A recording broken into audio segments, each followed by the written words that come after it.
Mercado Pago você recarrega seu celular direto do app, sem sair de casa.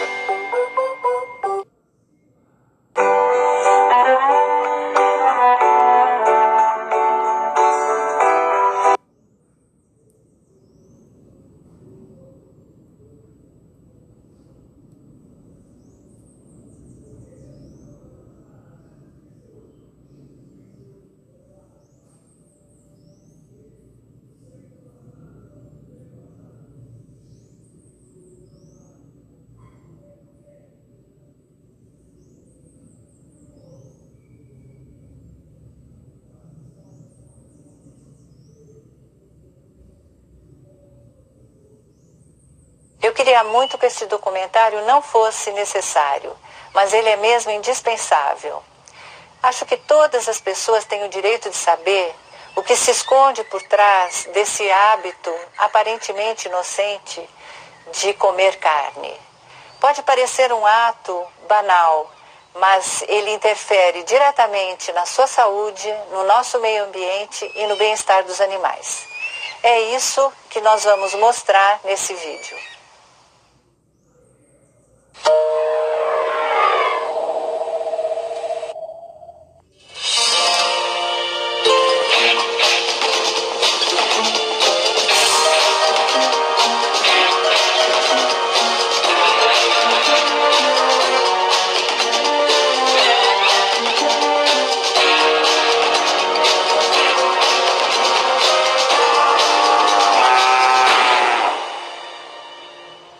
A questão do consumo de carnes no mundo está ficando muito complicada por muitos ângulos, né? E esse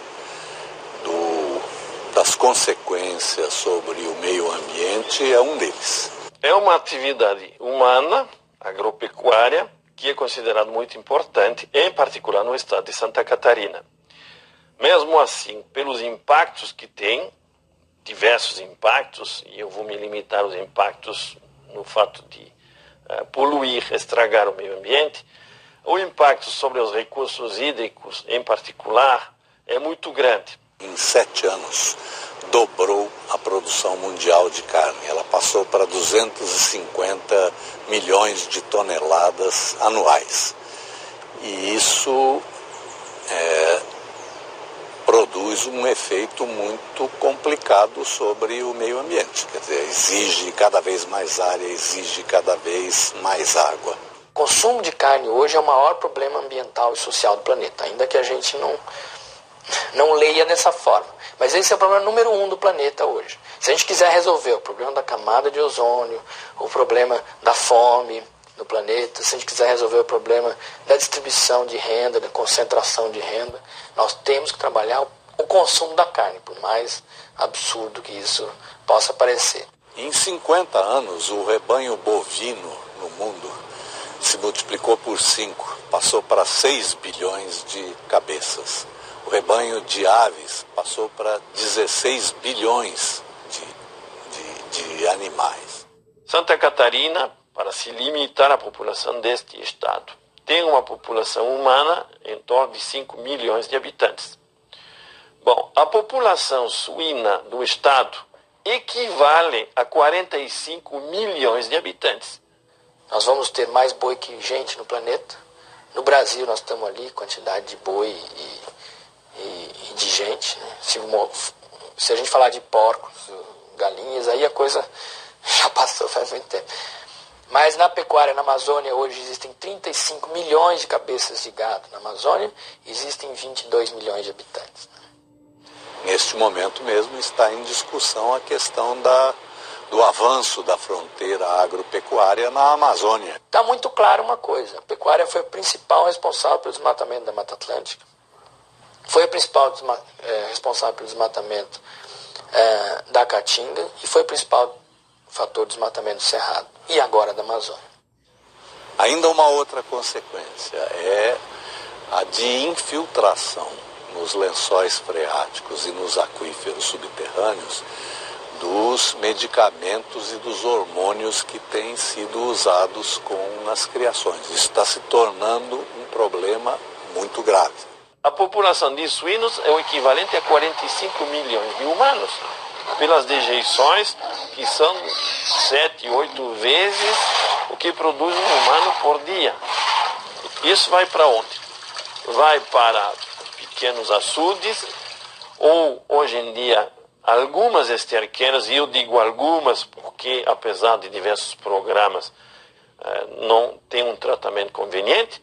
Então vai para recursos hídricos, para a diluição, para diversas disposições finais que não são convenientes. Chegam ao mar 100 milhões de toneladas de nutrientes por ano. E isso está provocando uma disseminação descontrolada de algas que no processo de decadência, de degenerescência e no que afundam, elas também têm graves efeitos sobre a biodiversidade. Em Santa Catarina, os rios estão poluídos a mais de 90%. Os últimos rios classe 1 no estado estão disputados por algumas empresas que, depois de instaladas, exigem uma espécie de monopólio da água por causa da qualidade e elas não deixam de poluir. Então a água doce do planeta está sendo comprometida pela pecuária, basicamente. Fora o que o boi, em termos do que ele tem de estrume, né? Fora do que ele coloca de dejetos que podem ter bactérias e vírus na água do consumo humano, né? Sem falar de outros animais, né? Hoje em dia, no mundo inteiro, você tem em torno de 10 mil pessoas que morrem por causa de doenças veiculadas pela água. E produzir 1 quilo de carne de carne de boi exige 15 mil litros de água, segundo o relatório da Unesco para o Fórum Mundial da Água no ano passado. Enquanto isso, para produzir 1 quilo de cereal, se produz com 1.000 e poucos litros de água.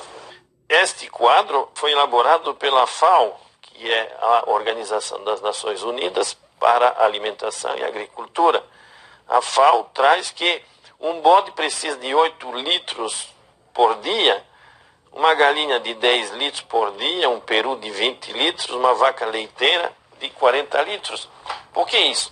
Porque considera o total da água necessária para completar o ciclo de criação desse produto. Você, quando exporta 1 quilo de frango, 1 quilo de carne suína, 1 quilo de milho, você está exportando a água que serviu para isso.